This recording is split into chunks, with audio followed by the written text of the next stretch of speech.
تو حدیث قدسی میں ہے خلقت الآدم علی صورتی۔ اب اس کی اوتھینٹسٹی کیا ہے، اس کی سند کیا ہے؟ سب سے بڑی اس کی سند یہ ہے کہ بائبل میں بھی ایسی ہی چیز آئی۔ بائبل میں اللہ تعالیٰ نے عیسیٰ علیہ السلام کو کہا God created man in his own image۔ اب ایک ہی بات حضور سے بھی ثابت ہو رہی ہے اور پھر چوتھے درجے کی نبوت والے عیسیٰ علیہ الصلوۃ والسلام پر جو اللہ نے کتاب نازل کی اس سے بھی ثابت ہو۔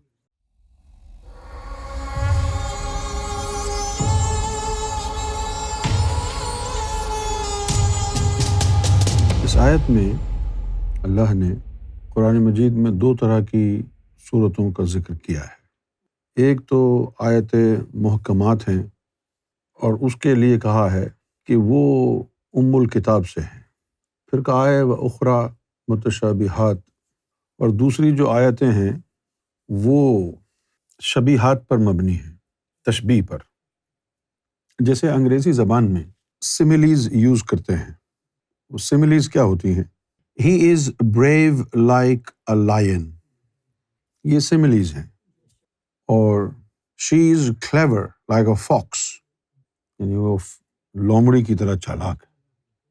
یہ سملیز ہیں۔ ستم ظریفی یہ ہے کہ جو آیاتم متشابہات ہیں ان کو اکثر علماء نے صحیح طور پر سمجھا نہیں، اور بجائے اس سے فیض حاصل کرنے کے اس سے گمراہ ہو گئے۔ مثلاً یہ کہ اگر کبھی اللہ نے اپنے ہاتھ کا ذکر کیا تو انہوں نے یہ کہا کہ یہ اللہ نے تشبیہ دی ہے، اصلاً اللہ کا ہاتھ نہیں ہے۔ یہ بڑا ایک اندوہناک مسئلہ ہے، اس کو سمجھنا بڑا ضروری ہے۔ اکثر مسلمانوں کا یہ خیال ہے کہ اللہ کا کوئی وجود نہیں ہے، معاذ اللہ، وہ بس نور ہی نور ہے، ایسا سوچتے ہیں۔ لیکن یہ گمراہ کن تصور ہے۔ ان کو یہ خیال ستاتا ہے کہ اللہ چونکہ کہہ چکا ہے کہ لا مثلہ، اس کی کوئی مثل نہیں ہے، لہٰذا اس کا جسم نہیں ہو سکتا۔ لیکن یہ ان کا اپنا اٹکل پچو ہے، یہ ان کی اپنی خود ساختہ ایک سوچ ہے۔ پہلے تو حدیث قدسی ہے جس میں اللہ تعالیٰ نے فرمایا خلقت الآدم علی صورتی، ہم نے آدم کو اپنی صورت پر بنایا۔ یہ حدیث قدسی ہے۔ حدیث قدسی کیا ہوتی ہے؟ ایک تو ہوتی ہے حدیث، لفظی طور پر دیکھا جائے تو حدیث کا مطلب ہوتا ہے بات، جیسے عربی میں کہیں گے تحدث، یعنی بات کرنا، تو حدیث کا مطلب ہو گیا بات۔ تو احادیث نبوی کا مطلب ہو گیا نبی پاک صلی اللہ علیہ وسلم کی باتیں۔ تو حدیث نبوی وہ ہو گئی جو حضور صلی اللہ علیہ وآلہ وسلم نے بات بیان فرمائی۔ تو حدیث قدسی کیا ہو گئی؟ قدس جو ہے اللہ کا ایک نام ہے، قدوس، اس سے نکلا ہے۔ تو حدیث قدسی کا مطلب ہے رب کی باتیں۔ تو ان کا اوریجن کیا ہے احادیث قدسیہ کا؟ جس طرح قرآن مجید وحی الہی پر مبنی ہے، جو بھی اللہ رب العزت کی طرف سے وحی نازل ہوئی وہ قرآن بن گیا۔ وحی الہی سے ہٹ کر براہ راست اگر اللہ نے حضور نبی پاک صلی اللہ علیہ وسلم کے ساتھ کوئی ڈائیلاگ کیا، کوئی کانورسیشن کی، کوئی سیکریٹو ڈائیلاگ کیا جس میں جبریل شامل نہیں ہے، براہ راست اللہ اور اس کے رسول کے مابین ہے، اور پھر اس گفتگو کو حضور نے آگے صحابہ کے سامنے بیان کر دیا، تو وہ ہو گئی حدیث قدسی۔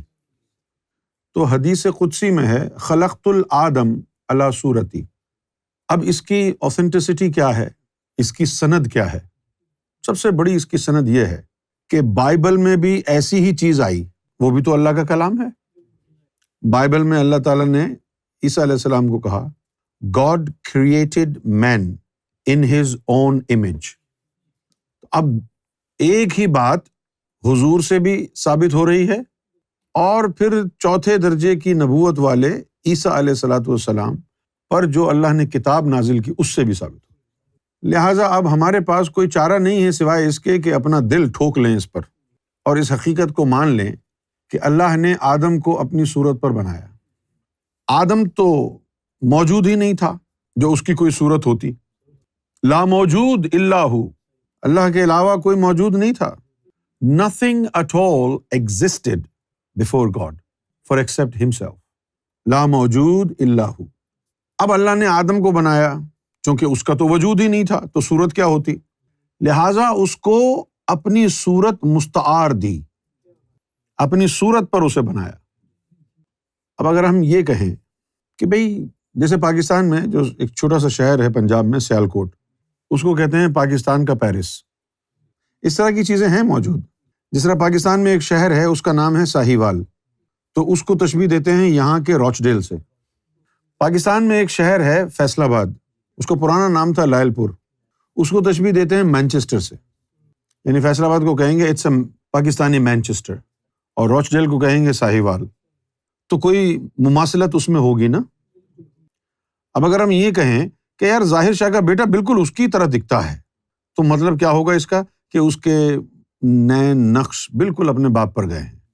یہ کہیں کہ بھائی زوران جو ہے وہ بالکل اپنے والد واجد کی یعنی تشبیہ ہے، تو اس کے نئے نقش، اٹھنا بیٹھنا بالکل اپنے والد جیسا ہوگا. اور اب اگر یہ کہیں کہ خلقت العادم علی صورتی، اللہ نے آدم کو اپنی صورت پر بنایا، تو معلوم کیا ہوا کہ آدم کا ہاتھ ہے، کیوں ہے؟ اس لیے کہ اللہ کا تھا، اس کا تو اپنا ہاتھ تھا ہی نہیں. آدم کی ناک ہے تو کیوں ہے؟ اللہ کی ناک تھی تو آدم کی ہوئی. اللہ کی آنکھیں تھیں تو اپنی صورت پر اس نے آدم کی آنکھیں بنائی نا.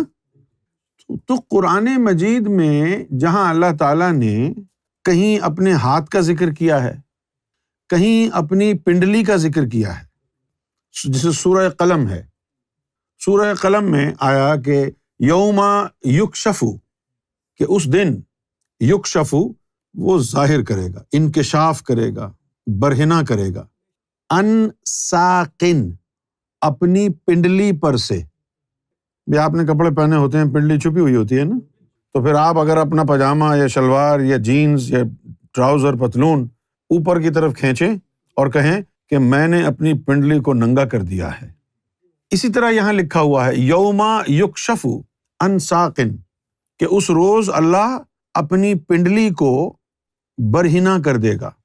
وَيُدْعُونَ إِلَى السُّجُودِ، اور دعوت دے گا، انوائٹ کرے گا، آؤ سجدہ کرو، بلائے گا، آؤ سجدہ کرو. فَلَا يَسْتَطِيعُونَ، لیکن ان میں استطاعت نہیں ہوگی اس دن. اب یہاں ذکر کیا ہے اللہ نے اپنی پنڈلی کا، تو علماء اکرام یہاں آ کر کے تھوڑے سے بدک جاتے ہیں، کہتے ہیں بھائی اللہ کی پنڈلی کہاں سے آئی؟ ابے اللہ نے کہا ہے تو ہے نا، اللہ نے خود ہی کہا ہے کہ میں اپنی پنڈلی کو برہنہ کروں گا. تو وہ کہتے ہیں کہ نہیں، یہ اس نے تشبیہ دی ہے. ایک بہت ہی بڑے عالم سمجھے جاتے ہیں، انہوں نے کیا کہا کہ یہاں پنڈلی سے مراد ہے قیامت کی ہول ناکی. کیا ہے؟ یہ کہاں سے لے آئے اٹھا کے یار، کیا بکواس ہے یہ. ایک دفعہ کسی نے اللہ سے پوچھا، موسیٰ علیہ السلام نے، کہ اے اللہ، کھانے پینے میں تجھے سب سے زیادہ اچھی چیز کون سی لگتی ہے؟ تو اللہ نے فرمایا کہ ہم تو کھاتے پیتے نہیں ہیں، ہمیں ضرورت ہی نہیں. تو موسیٰ علیہ السلام نے کہا نہیں، اگر کھاتے تو کیا کھاتے؟ اس وقت پھر اللہ تعالیٰ نے یہ ارشاد فرمایا کہ اگر ہم کھاتے، کوئی غذا کی ضرورت ہوتی ہے نہیں، اگر ہوتی تو ہم دودھ پیتے. پھر وہاں سے یہ بات نکل گئی اور آگے پہنچ کے بڑی خطرناک بن گئی. جب ہم تک پہنچی پاکستان کراچی میں نے اپنے والد صاحب سے سنا تھا کہ دودھ پیا کرو، یہ اللہ کا نور ہے. اچھا، اس کی بات جو ہے وہ پوری تو پتہ نہیں تھی نا لوگوں کو، لیکن جب سرکار سے ملاقات ہوئی، پھر ادھر ادھر باطن میں پہنچ ہوئی، تو پھر پتہ چلا کہ یہ تو یہاں سے نکلی تھی بات، کہ اگر ہوتی کوئی غذا تو دودھ پیتا. اسی طرح اور بھی بہت ساری آیات ہیں. ایک آیت یہ ہے، جب عثمان غنی رضی اللہ تعالی عنہ کے سلسلے میں یہ قیاس ہو گیا تھا کہ شاید کفار نے انہیں شہید کر دیا ہے، تو درخت کے نیچے بیٹھ کے حضور صلی اللہ علیہ وسلم نے جو صحابہ کرام آپ کے ساتھ تھے ان سے بیعت رضوان لی. تو قرآن مجید میں اس بیعت کا ذکر اللہ نے جب کیا تو کیا کہا کہ یا رسول اللہ صلی اللہ علیہ وسلم، یہ جو صحابہ کے ہاتھ پر آپ نے ہاتھ رکھ کر کے بیعت کیا ہے نا، یہ آپ کا نہیں میرا ہاتھ ہے۔ اب ان آیتوں کو سمجھنے کے لیے ہمارے پاس صاحب قرآن ہونا چاہیے۔ یہی علماء ہیں جنہوں نے قرآن مجید پر یوں سمجھ لیں کہ لاک لگا دیا ہے۔ آج اگر آپ کو قرآن مجید کا کوئی صحیح معنی سمجھانا چاہے گا تو ہزاروں لوگ کھڑے ہو جائیں گے، کہیں گے جی یہ تو کافر ہے جس کی تم بات سن رہے ہو، یہ تو مردود ہے، یہ تو یہودیوں کا ایجنٹ ہے، اس نے قرآن کا مطلب بگاڑ دیا ہے۔ آپ کو ورغلائیں گے اس کے خلاف۔ یہی وجہ ہے کہ مسلمانوں کی اکثریت آج تک اس بات کو ماننے سے قاصر رہی ہے کہ انسان کو اللہ کا دیدار ہو سکتا ہے۔ مسلمانوں کی اکثریت نہیں مانتی کہ حضور کو اللہ کا دیدار ہوا تھا شب معراج میں۔ عام آدمی کو اللہ کا دیدار ہو سکتا ہے، یہ تو دور کی بات ہے۔ جو آرتھوڈاکس مسلم ہیں، جو عامت الناس ہے، آپ ان سے جا کے پوچھئے کیا حضور کو اللہ کا نہیں، انہوں نے تو جبریل کو دیکھا تھا۔ لے جبریل تو 24,000 دفعہ نیچے آیا تھا ان کی غلامی کے لیے، ان کے قدموں میں سجدہ کرنے کے لیے، وہ تو 24,000 مرتبہ آیا تھا۔ میکسیمم نمبر آف ٹائمز جبریل جو آیا موسیٰ کے پاس آیا تھا، کتنی دفعہ؟ 600 دفعہ میکسیمم۔ 1,24,000 پیغمبروں میں سب سے زیادہ جبریل کا آنا ہوا تھا موسیٰ کے پاس، اور وہ کتنا تھا؟ 600 دفعہ۔ باقی کسی کے پاس آیا 2 دفعہ، کسی کے پاس 20 دفعہ، کسی کے پاس 40 50، اور حضور کے پاس 23 سال کی تاریخ میں، 40 سال کی عمر سے اعلان نبوت، 63 ایئرز میں آپ نے وصال فرمایا، تو یہ اسپین ہو گیا 23 ایئرز کا۔ 23 ایئرز میں جبریل حضور کے پاس 24,000 دفعہ آیا۔ 23 سال میں 24,000 دفعہ حضور کے پاس آیا جبریل۔ اور اگر 24 سال میں 24,000 دفعہ آتا تو کتنا ہوتا؟ ہر سال 1,000 دفعہ، 6 مہینے میں 500 دفعہ، اور 3 مہینے میں 250 دفعہ۔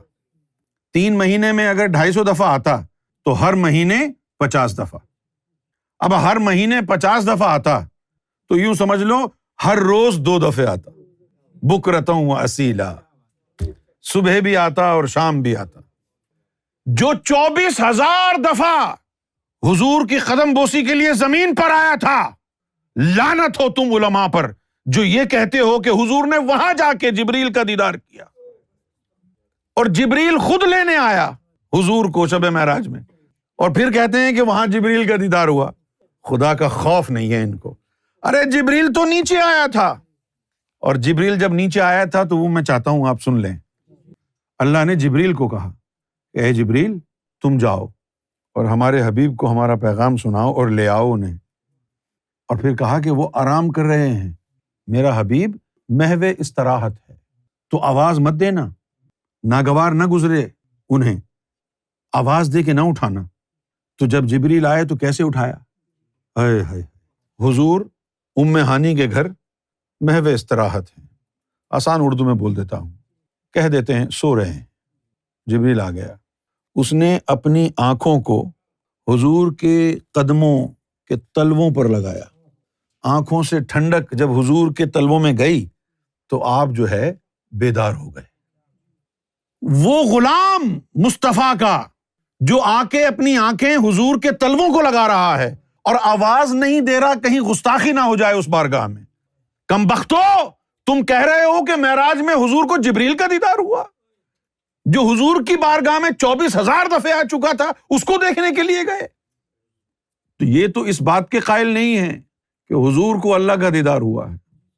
وہ ساری چیزیں جو اللہ نے اپنے وجود کے حوالے سے کہی ہیں قرآن مجید میں، ان سب کو مولویوں نے آیت متشابہات میں ڈال دیا ہے اور پیچھا چھڑا لیا۔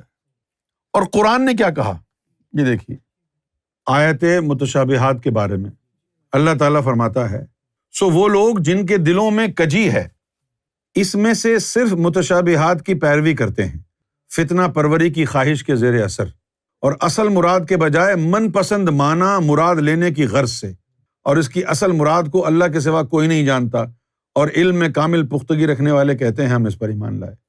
اچھا، اب سوال یہ پیدا ہوتا ہے، اگر مولوی یہ کہتا ہے کہ بھئی یہ جو قرآن کی بات ہے اللہ کے علاوہ کوئی نہیں جانتا اس کو، تو اس کی تشریح نہیں ہو سکتی۔ اب آپ مجھے یہ بتائیے کہ یہ اللہ نے جو قرآن زمین پہ بھیجا ہے، یہ اپنے پڑھنے کے لیے بھیجا ہے یا ہمارے پڑھنے کے لیے بھیجا ہے؟ بھئی if only Allah knows about this, then why did he send it here؟ میں آپ کو ایسی زبان میں کوئی چیز بھیج دوں جو صرف مجھے سمجھ میں آتی ہے، آپ کو آتی نہیں، تو آپ کہیں گے اس کو اپنے پاس ہی رکھ لو، ہمارے پاس کیوں بھیج رہے ہو؟ تو یہ کیا بات ہوئی؟ اللہ کے رسول نے بیان تو کیا ہے نا کہ اس سے یہ مراد ہے، اس سے یہ مراد ہے، اس سے وہ مراد ہے۔ دیکھیں یہ جو ٹیبل رکھی ہے ظاہر شاہ، کبھی آپ نے ٹیبل سے یہ ایکسپیکٹ کیا ہے کہ یار ذرا دور ہو کر کے رہو، میرے قریب نہیں آنا، میری طبیعت ٹھیک نہیں ہے آج؟ اور تنویر کو تو کہہ سکتے ہیں آپ، اخلاق کو تو کہہ سکتے ہیں، ایک ٹیبل کو کہہ سکتے ہیں۔ آپ کو معلوم ہے کہ ٹیبل آ ہی نہیں سکتی۔ کبھی ایسا ہوا ہے کہ آپ بیٹھے ہوں ٹیبل آ گئی ہو کہ نہیں مجھے ظاہر شاہ کے ساتھ بیٹھنا، نہیں ہو سکتا نا۔ اسی طرح اللہ نے ایک بات کہی آیت الکرسی میں، اللہ تعالیٰ فرماتا ہے لا تاخذوا سنۃ ولا نوم، نہ مجھے اونگ آتی ہے نہ مجھے نیند آتی ہے۔ کیوں کہا؟ تاکہ ہم یہ نہ سمجھ بیٹھیں کہ اللہ کو نیند بھی آتی ہے اونگ بھی آتی ہے۔ ہم یہ کیوں سمجھیں گے کہ اللہ کو نیند اور اونگ آتی ہے؟ ہم نے ٹیبل کو کہاں سمجھا کہ یہ ہمارے راستے میں آ جائے گی؟ ہم نے دیوار کے لیے عقیدہ کب رکھا کہ دیوار میں جا رہا ہوں میرے راستے میں نہ آنا؟ ہمیں معلوم ہے دیوار نہیں آ سکتی، ہمیں معلوم ہے ٹیبل خود بخود موو نہیں ہو سکتی، تو ہم یہ اندازہ کیسے لگائیں گے کہ اللہ کو نیند آ رہی ہے، اللہ کو اونگ آ رہی ہے؟ اس لیے نا کہ جس طرح ہماری آنکھیں، ہمارے کان، ہمارا جسم ہے، اسی طرح اللہ کی آنکھیں، اللہ کے کان، اللہ کے ہاتھ، اللہ کی ٹانگ، اللہ کا وجود ہے۔ ہم یہ سمجھیں گے بھائی ہمارا بھی وجود ہے، اللہ کا بھی وجود ہے، ہمیں نیند آتی ہے تو اللہ کو بھی آتی ہوگی۔ ساری کی ساری جو کہانی ہے وہ یہی ہے متشابہات کی، اور یہ ان آیتوں پر وہ پنگا کرتے ہیں، فتنہ کرتے ہیں جن کے دلوں میں نور نہیں ہے، وہی ایسی بھونڈی باتیں کرتے ہیں۔ اچھا اب یہ جو ہے ایک لفظ یہاں پر آیا ہے وما یعلم تاویلہ الا اللہ۔ تعویل اور تفسیر ان دونوں کا معنی سمجھنا ہوگا آپ کو۔ تفسیر جو ہے کہتے ہیں قرآن کی آیت کے ظاہری معنی کو، تفسیر جو اس کے ظاہری معنی ہے، اور اللہ کے رسول نے فرمایا کہ تعویل اس کے باطنی معنی کو کہا جاتا ہے۔ تو تعویل کا مطلب کیا ہو گیا؟ باطنی تفسیر۔ تو اب اللہ یہاں یہ کہہ رہا ہے وما یعلم تاویلہ الا اللہ، کہ یہ جو آیات متشابہات ہیں ان کا باطنی معنی کیا ہے یہ اللہ کو معلوم ہے، اور پھر اللہ جس کو چاہتا ہے اس کو دیتا رہتا ہے۔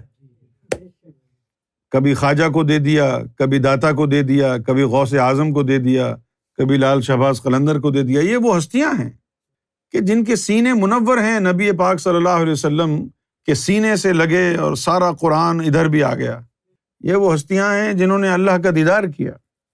اور پھر اس کے بعد کہا والراسخون فی العلم، اور جنہوں نے اپنے علم میں پختگی حاصل کر لی ہے۔ پختگی حاصل کرنا کیا ہوتا ہے؟ علم کو حضور نے بیان فرمایا العلم علمان، علم دو طرح کا ہے، علم اللسان و علم القلب۔ یہ دو علم کا حضور نے اپنی حدیث میں ذکر فرمایا۔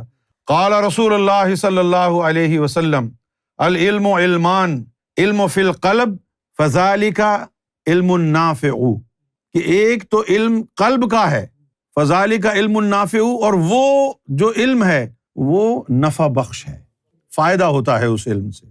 وعلم علی اللسان، اور ایک علم ہے زبان والا، فذالک حجۃ اللہ علی خلقہ، اور وہ اللہ کی طرف سے صرف جو ہے آرگیومنٹ ہے مخلوق کے اوپر۔ تو علم کی پختگی کب ہوگی؟ کہ جب ظاہری علم، علم لسان اور علم قلب دونوں مابین یکجا ہو جائیں گے۔ ظاہری علم بھی آپ کے پاس ہو، باطنی علم بھی آپ کے پاس ہو، تو پھر اس کو کہیں گے راسخ العلم۔ تو اللہ نے یہی قرآن مجید میں کہا ہے کہ والراسخون فی العلم، اور جو علم میں راسخ ہو گئے ہیں، یقولون آمنا بہ، تو جن کے پاس دونوں علم ہیں وہ یقولون، وہ یہ کہتے ہیں آمنا بہ، ہم اس پر ایمان لاتے ہیں۔ ایمان لاتے ہیں وہ کل من عند ربنا، اور ہمارا ایمان ہے کہ جو کچھ بھی ہے یہ علم، یہ سب ہمارے رب کی طرف سے ہے۔ وما یذکر الا اولو الالباب، اور یہ تذکرہ جو ہے ان لوگوں کا ہے جن کو اللہ تعالیٰ نے اپنی ذات کی انٹیلیجنس دی ہے، فقہ دی ہے کہ بھئی یہ سمجھیں گے، عام آدمی کے بس کی بات نہیں ہے یہ۔ اسی لیے سورہ ابراہیم میں اللہ تعالیٰ نے ایک مقام پر یہ بھی فرمایا تھا فَاسْأَلُوا أَهْلَ الذِّكْرِ إِن كُنتُمْ لَا تَعْلَمُونَ، تو اہل ذکر سے سوال کر لینا، کس کا؟ اس علم کا جو تمہیں معلوم نہیں۔ دیکھو کتنا غلط ترجمہ کیا ہے اس نے، وَمَا أَرْسَلْنَا مِن قَبْلِكَ، اور ہم نے آپ سے پہلے بھی بھیجا تھا، إِلَى رِجَالٍ، مرد کو، نوحی الیہم، اور ان پر وحی کی تھی۔ تو اب انہوں نے اس کا لکھ دیا کہ پہلے بھی رسول بنا کے بھیجا تھا، وہ رسول کی بات ہی نہیں ہو رہی ہے، یہ اولیاء اکرام کی بات ہو رہی ہے، مرد مومن کی بات ہو رہی ہے کہ پہلے بھی آئے تھے، تو ایسے مرد آپ کے بعد بھی آئیں گے۔ پھر کہا فَاسْأَلُوا أَهْلَ الذِّكْرِ، تو جو وہ مرد آئیں گے جو قرآن میں علم نہیں آیا ان سے سیکھ لینا، فَاسْأَلُوا أَهْلَ الذِّكْرِ إِن كُنتُمْ لَا تَعْلَمُونَ، ان سے سوال کر لینا اس علم کے بارے میں جو تمہیں معلوم نہیں ہے۔